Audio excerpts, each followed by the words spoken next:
السلام علیکم۔ بسم اللہ الرحمن الرحیم۔ سنہری کرنیں، قصہ نمبر 101، دھوکے کا برا انجام۔ قاضی ابن ابی لیلہ عدالت میں تشریف فرماتے تھے کہ دو عورتیں، ایک نوجوان اور ایک بوڑھی، کمرے عدالت میں داخل ہوئیں۔ نوجوان عورت کہنے لگی، قاضی کے سلامت ہو، میں شادی شدہ عورت ہوں، اگر قاضی اجازت دے تو میں نقاب اٹھا کر اپنا مقدمہ پیش کروں۔ بوڑھی عورت فوراً بول پڑی، قاضی کی خیر ہو، یہ لڑکی نہایت خوبصورت اور حسین و جمیل ہے، یہ اپنے حسن و جمال سے آپ کو دھوکہ دینا چاہتی ہے، لہٰذا اس کی بات پردے میں ہی سنیں۔ اللہ اس کے حسن و جمال سے آپ کو محفوظ رکھے۔ مجھے خدشہ ہے کہ اگر آپ نے اس کا چہرہ دیکھ لیا تو کہیں فتنے میں نہ آ جائے اور درست اور صحیح فیصلہ نہ کر سکے۔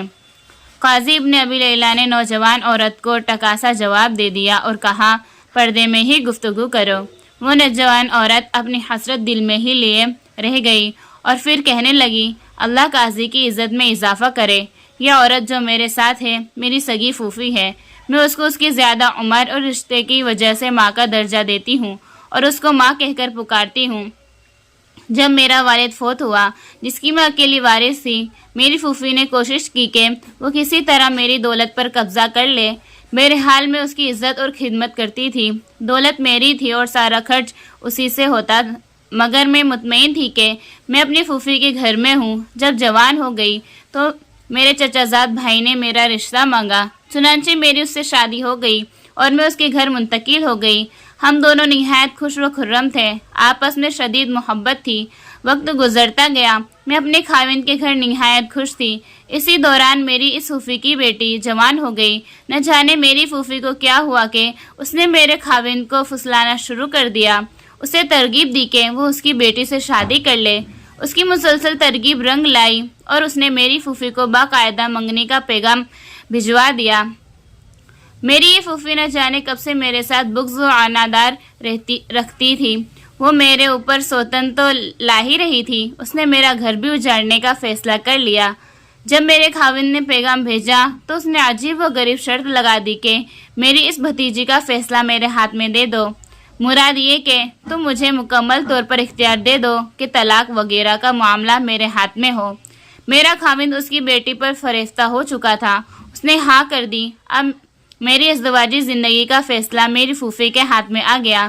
میں اپنے گھر میں نہایت اطمینان سے بیٹھی تھی کہ میری پھوپھی نے ایک شخص کے ہاتھ پیغام بھیجا کہ تمہاری پھوپھی تمہیں سلام کہتی ہے اور کہا ہے کہ تمہارا خاوند میری بیٹی سے شادی کرنا چاہتا ہے۔ میں نے اس سے یہ شرط لگائی کہ جب تک وہ تمہارا معاملہ میرے ہاتھ میں نہ کر دے میں اس وقت تک رشتہ منظور نہ کروں گی۔ تو اس نے میری بات منظور کر لی، اب تم کو طلاق ہے۔ میں گھر بیٹھے اجڑ گئی، اس کے باوجود میں نے صبر کا دامن پکڑے رکھا، اللہ کا شکر ادا کیا۔ اسی دوران میری پھوپھی کا خاوند سفر سے واپس آ گیا، اس کو حالات کا علم ہوا تو خاصا ناراض ہوا۔ وہ میرے پاس آیا اور آ کر کہنے لگا کہ تم میرے ساتھ شادی کر لو۔ میں نے کہا کہ مجھے کوئی اعتراض نہیں، بشرط یہ کہ میری پھوپھی کا معاملہ میرے ہاتھ میں کر دو۔ اس نے کہا کہ تم کیا کرو گی؟ میں نے کہا میری مرضی، ہو سکتا ہے میں معاف کر دوں یا انتقام لوں۔ اس نے کہا کہ ٹھیک ہے، تمہاری پھوپھی کا معاملہ تمہارے سپرد ہوا۔ اب میں نے ایک شخص کے ساتھ اپنی پھوپھی کو پیغام بھیجا کہ تمہارے خاوند نے مجھے پیغام نکاح دیا ہے۔ میں نے اس سے انکار کیا اور کہا کہ ایک شرط ہے کہ تمہارا معاملہ میرے ہاتھ میں کر دے۔ میں نے اسے منظور کر لیا، اب تم کو طلاق ہے۔ قاضی ابن ابی لیلہ بے اختیار ہنسنے لگے۔ بوڑھی عورت کہنے لگی کہ قاضی ابھی سے نہ ہنسو، اصل واقعہ تو اب شروع ہونے والا ہے۔ اب دوبارہ نوجوان عورت کہنے لگی کہ اس عورت کا سابقہ خاوند جو اب میرا خاوند تھا وفات پا گیا اور کافی جائیداد چھوڑی ہے۔ اب یہ عورت مجھ سے میراث کے لیے جھگڑنے لگی اور عدالت میں مقدمہ دائر کر دیا۔ ادھر میں نے اپنے چچا زاد بھائی کو غیرت دلائی اور اسے مقدمہ کی پیروی کرنے کے لیے کہا تو وہ میری بات مان گیا اور اپنی ساس کے مقابلے میں میری مدد کرنے لگا۔ کچھ ماہ گزرے میں نے ایک دن اس سے کہا کہ میرے چچا کے بیٹے، مجھے سچ کہنے میں کوئی باک نہیں، میں تمہارے ساتھ خوش تھی، تم نے ناحق مجھے طلاق دے دی۔